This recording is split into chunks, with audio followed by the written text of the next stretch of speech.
Hello, Michael Bidi, plus connu sous le nom de Débrouillard, mais moins connu en tant que caviste au Grand Vin de France à Montpellier.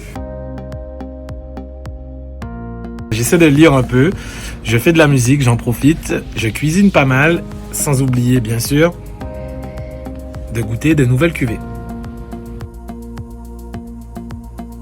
Quand je suis arrivé en France, je ne buvais que du champagne et du rhum, bien sûr. J'ai commencé à boire du blanc. J'étais pas fan de rouge parce que j'étais habitué au Bordeaux, aux Antilles. Mon ami Joris, qui est maintenant mon collègue, il m'a fait découvrir un pommard, comme il vient de Bourgogne.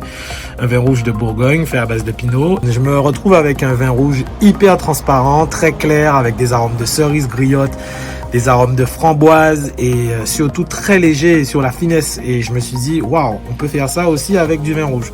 J'étais agréablement surpris et ça a été un grand coup de cœur et une grande révélation pour moi. Le début d'une grande histoire d'amour.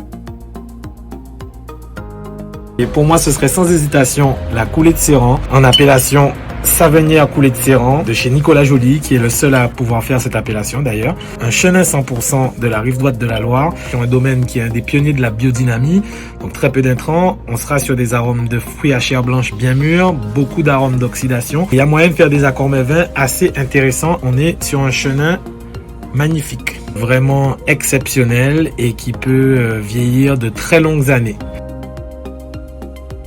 Sous les conseils avisés de mon partenaire, collègue et sommelière Zénab ICU, je vous propose L'accord parfait de Philippe Bourguignon, un livre qui propose des accords entre les appellations les plus connues et des plats qui vont servir d'exhausteur de goût ou le contraire pour le vin. Par exemple, au hasard, avec l'appellation Collioure, il propose de la tomate de brebis ou du jambon de montagne, salade de tomates fraîches ou des grillades. Bon, il y a des trucs un peu plus fins, un peu plus complexes, mais c'est un très joli livre, bien illustré, avec des bonnes idées. Sour Grape, qui est un documentaire sur un arnaqueur professionnel qui a arnaqué pour des millions de dollars des gens avec des faux vins, qu'on surnommait Dr Conti par rapport à la Romanée Conti. Je proposerai aussi Somm, comme sommelier, l'abréviation, qui suit 4 sommeliers qui passent le Master of Sommelier, le Graal des sommeliers aux États-Unis, avec leur entraînement, leur parcours, leur cursus, et c'est très intéressant aussi. Coulée de Séran, vieux fromage à pâte sèche, Comté 36, Beaufort. Là, il y a quelque chose qui se passe vraiment, c'est exceptionnel. Ou sinon, toujours avec la coulée, des noix de Saint-Jacques pochées à la noisette. Là, feu d'artifice.